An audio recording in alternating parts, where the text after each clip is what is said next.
Hi folks, this is us getting ready for our first big trip of 2025. We're heading over to France, then we're going to go into Belgium. Keep watching.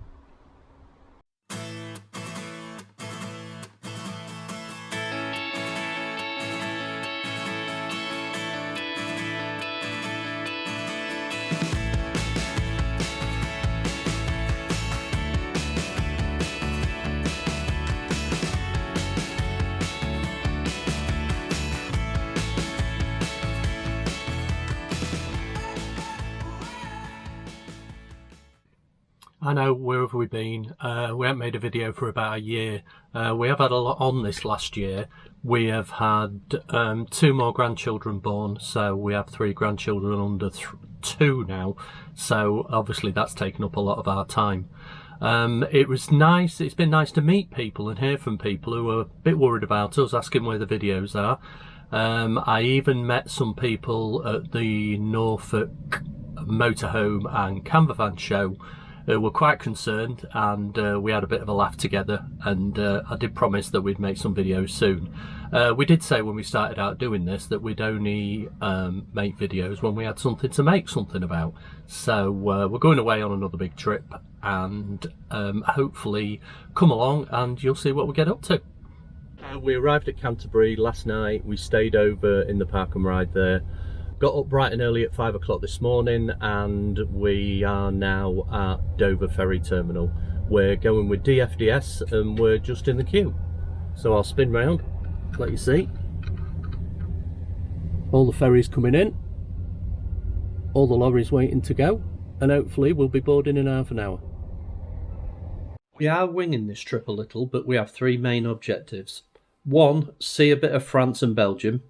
2, visit the World War II sites and beaches, and 3, visit the World War I sites, cemeteries and monuments.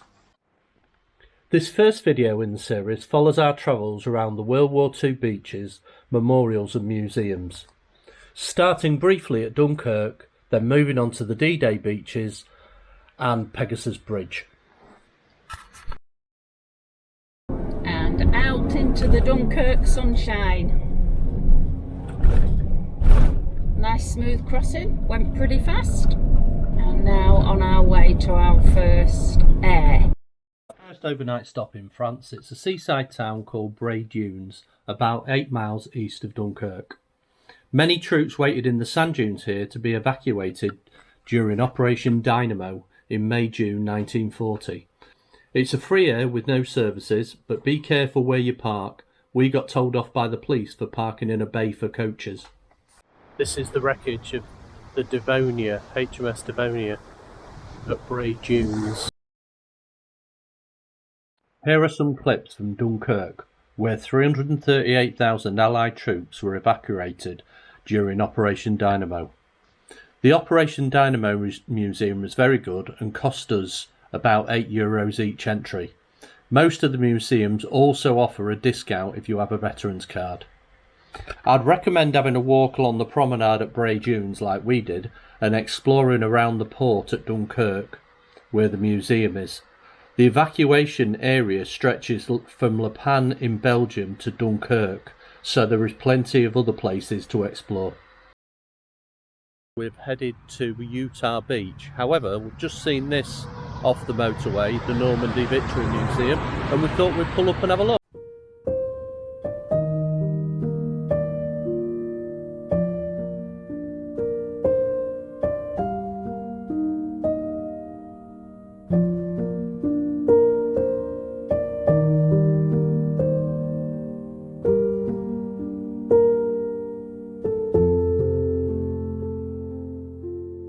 Well worth doing, the Normandy Museum. Costs about €10 to get in, but yeah, well worth it. It was good. Obviously American orientated because it's about the beaches where the Americans landed, but still all the same very interesting. We've arrived at Utah Beach. It's about 10 or 15 miles from the museum. Lots of motorhomes here. There is a couple of airs here that look quite nice. We're not going to stay, we're going to see a couple of the beaches today. and then we're going to settle at an air towards Bayeux or just beyond Bayeux. So we'll go and have a look at the memorial and let you see what we see.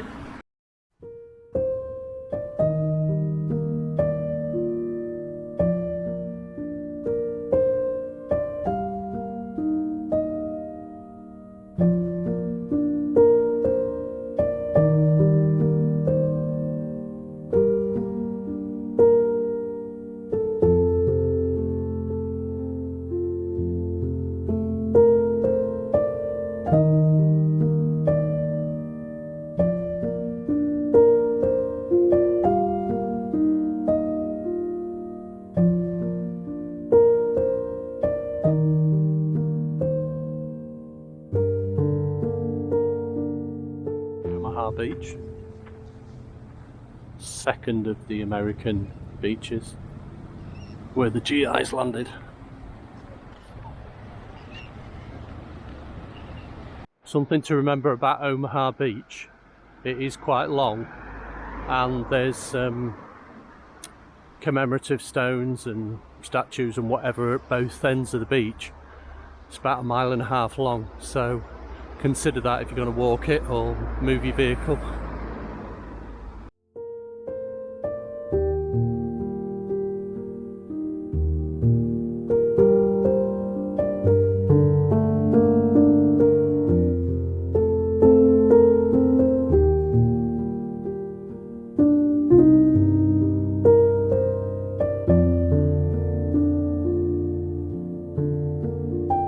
We are settling for the night at a lovely little port town called Port-en-Bessin. The town has its own World War II history. The Battle of Port-en-Bessin took place here shortly after the D-Day landing, and Royal Marine Commandos involved in a 2-day battle to seize control of the town. Last night's there. Here's the barrier. We went for the water option, so it cost us about €12. I think it's €10 without water. Really nice. Just on the edge of town, so a 10-minute walk into town. Here's the machine. You get a ticket on the way in. Did you pay? Yeah. And we paid the extra to get water, and we've got a code for the water. Here's our van. How many did it take? 33 apparently. That's us just there, as you know and recognise. And then that's the service point. Someone emptying out. We might get in that queue next actually, because there's been a queue all morning. And then over there you can see the little town. Bit like, I don't know, a very downscale Whitby. Proper little fishing port, loads of fishing boats, as you'll see from some of the footage that I'll put up. Some nice restaurants, a few nice bars, definitely worth a night, and it's along the stretch of coast where the World War II beaches are, so a good location. After visiting Utah and Omaha beaches and staying overnight at Port-Bessin, we decided to visit the Bayeux War Cemetery. The cemetery contains 4,648 burials, mostly from D-Day. The first clip shows the Bayeux Memorial opposite the cemetery, which commemorates more than 1,800 casualties from Commonwealth forces who died in Normandy and have no known grave. The cemetery is extremely well cared for by the Commonwealth War Graves Commission, and we found it a very emotional experience, as we have with all the other war cemeteries we've visited. Next on our busy agenda is the town of Arromanches les Bains, a key location in the D-Day landings because it was the site of one of the 2 artificial harbours built by the Allies to open up the supply routes after the invasion. Mulberry Bee, as this harbour is known, is a fascinating story. The museum in the town is brilliant and well worth a visit. Parts of the harbour can still be seen in the sea to the front of the town.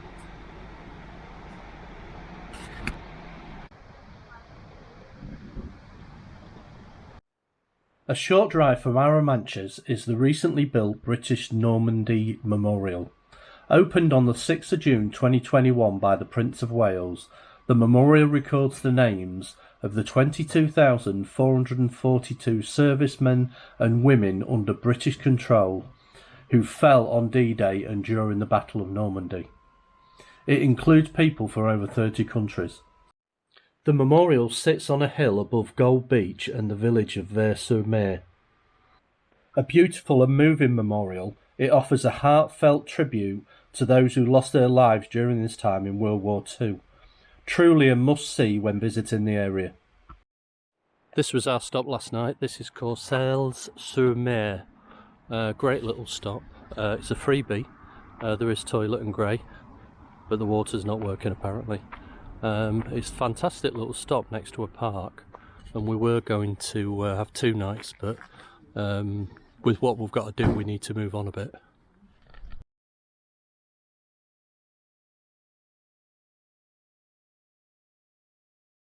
Courcelles-sur-Mer is a town in the Juno Beach area. This beach was commanded by Canadian forces during D-Day. We decided to do a bike ride along Juno Beach from Courcelles towards Gold Beach.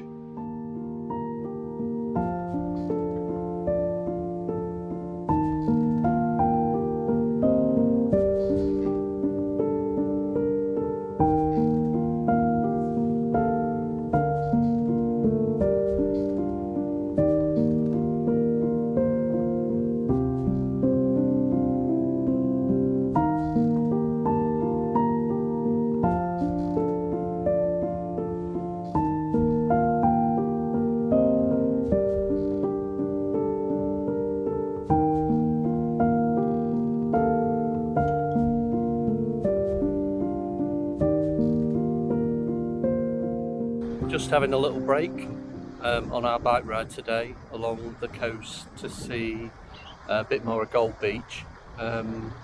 Where we were looking at the memorial, the Normandy Memorial, is over to that side. We've just come down to the beach now to say we've actually been on the beach, so we're going to have a little explore here. So I've just checked, for a few miles that way is Gold Beach. Back towards Arromanches, where we were yesterday looking at the Mulberry Bridges. And if I just scroll round, we're at a place called Bayeux-sur-Mer, and then going that way is Gold, and at some point it changes into Juno.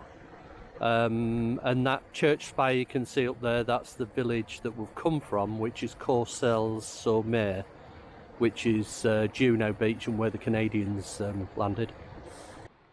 Awful to think that this beautiful beach and all those other lovely beaches that we visited were just strewn with soldiers, fatalities, vehicles in abundance that have been abandoned on June the 6th, 1944.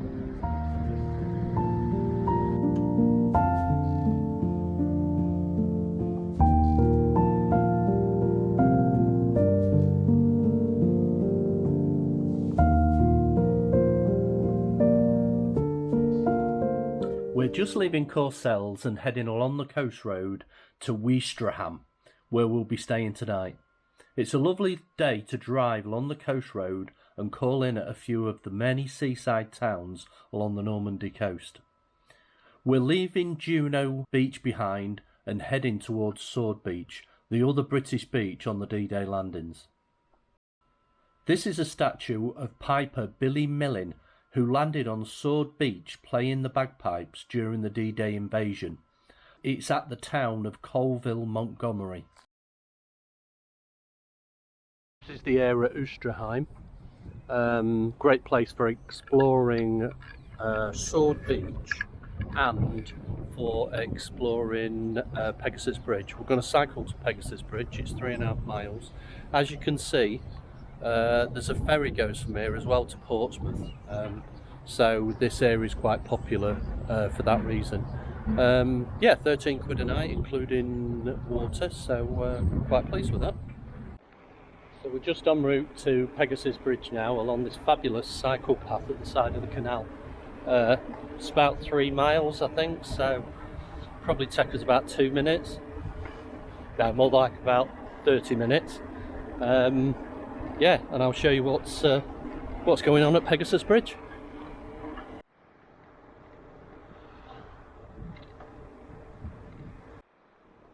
Guess who hasn't done his research? I think this is Pegasus Bridge, but I'm bound to be wrong because it's up in the air, so I'm assuming a big boat's coming through. But that might not be Pegasus Bridge, it might be a bit further over. We'll see, won't we? Yes, it is Pegasus Bridge, and we just caught it when it was raised, so now it's coming down. And there's the cafe over there, Pegasus Bridge Cafe.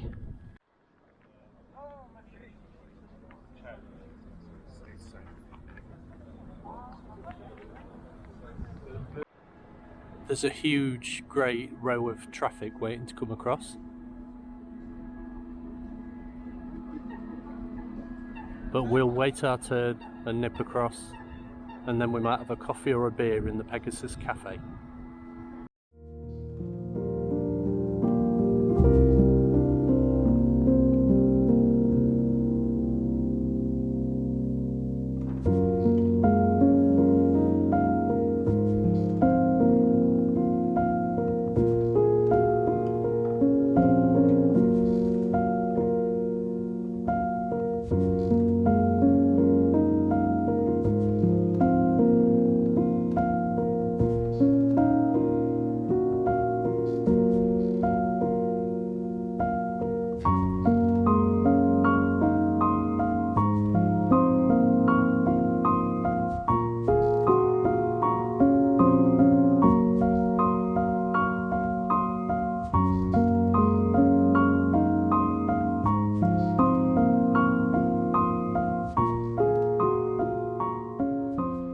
This is a reconstruction of one of the gliders, one of the 3 gliders that landed at Pegasus Bridge. God, how daring. It was such a small space they landed in as well. Using a stopwatch and a compass, apparently.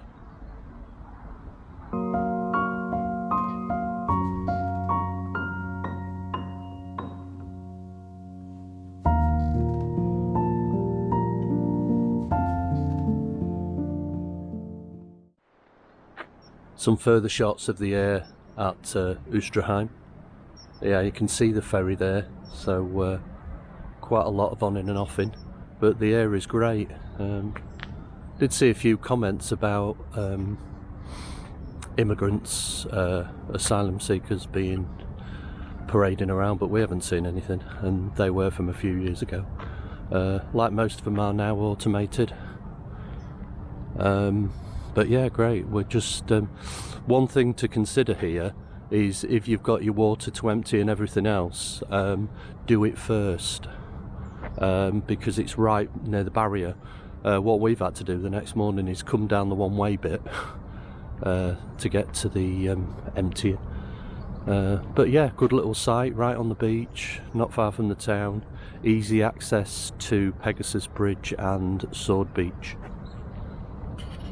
Moving on to Honfleur this morning, we've set off bright and early. We've heard if you get there early you'll get a decent pitch that's got electric.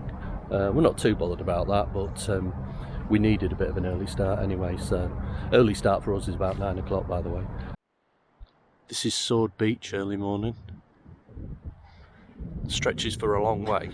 A lot of these places now are little seaside resorts, but there's still a reminder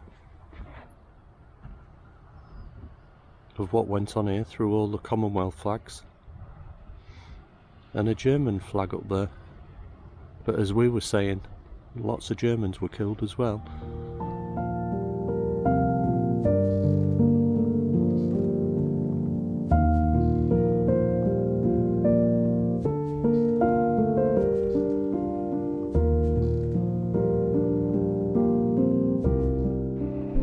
Walked across Pegasus Bridge yesterday, and we've just set off on our travels this morning, and the sat-nav's brought us over the bridge again, so